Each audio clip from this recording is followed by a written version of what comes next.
Hello, I am Sarah Millican and welcome to How to Be Champion Storytime. This is episode 22. We are currently in the chapter I've Had Proper Jobs. I hope you're having a good day. I've got my eye on ham salad sort of for lunch because I've had too much bread because we got some bread buns and I ate them all because I was excited that we had bread buns because I hadn't seen them in a while, and then I got a bad belly from too much bread. So I'm on the salad today. Don't worry, I'll chase it up with a couple of biscuits.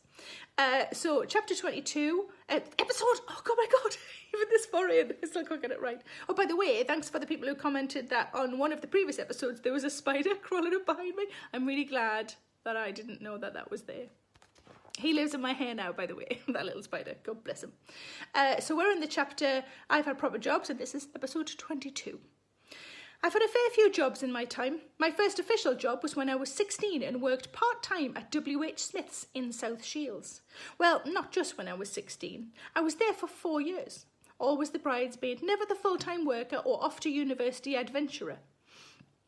University wasn't really an option for me as there wasn't much spare cash and my dad was already working 7 days a week, 50 weeks a year, and to be honest, I think that's enough.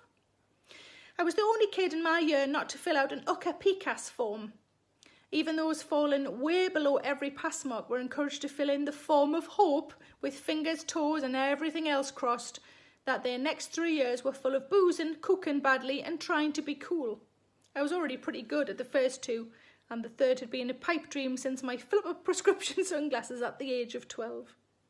Until a few years ago, I had this feeling that I'd missed out and that people looking at me could tell that my education was limited.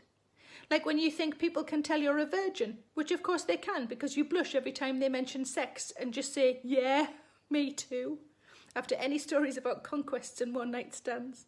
And your what are men like conversation input is limited to your dad and he's pretty awesome. I continued my education after getting average A-level grades at South Tyneside College by doing an HND in film and TV production that was doomed when the European Social Fund withdrew their funding. Cheers! Now we'll never know how that terrible split-screen romantic short film will end. At W.H. Smith's, whenever I trained new Saturday staff, I always quietly showed them an extra thing that wasn't on my list. How to open the till if someone threatens you to do so.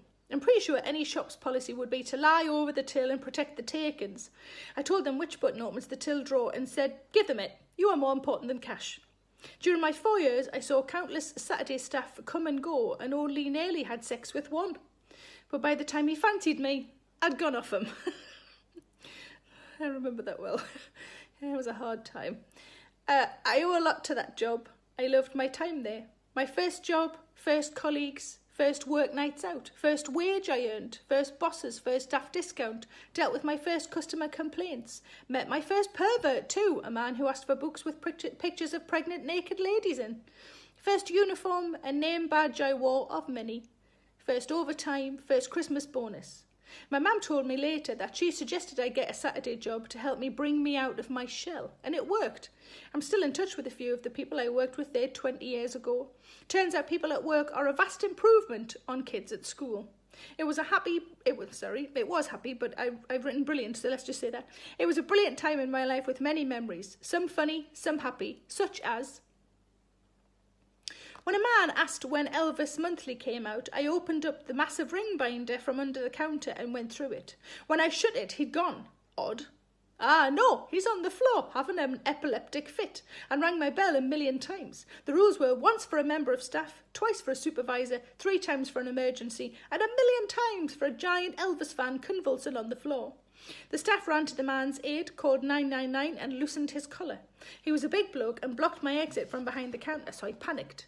It turns out I'm good in an emergency until someone else takes over. Then I fell apart. I felt woozy, and just in time, Kelvin, one of the nicest people I've ever met, tapped on the counter for me to climb onto it. I did. He swung my legs around, lifted me off and handed me to Gillian, who took me upstairs for sugary tea. That was where my love affair with sugary tea began. The bloke was fine, by the way. I realise I've made this all about me. Maybe that's where that started too. And that is the end of episode 22. I really hope you enjoyed it. I hope you have a good day. I think I might shave my toes today so I can put flip-flops on again. I hope you smile later on today, watch a telly programme, listen to a song, ring somebody, FaceTime somebody you really like and have a good giggle with them. It all helps. Wash your fucking hands, stay in the fucking house. Lots of love. See you tomorrow. Bye-bye. Hello, it's Sarah Millican here. Please make sure you subscribe to my channel to stay up to date with all of my latest videos. Don't forget to like, pop a comment below, and why not stick around to watch a few more? I'm sure those emails or those dishes can wait a bit longer.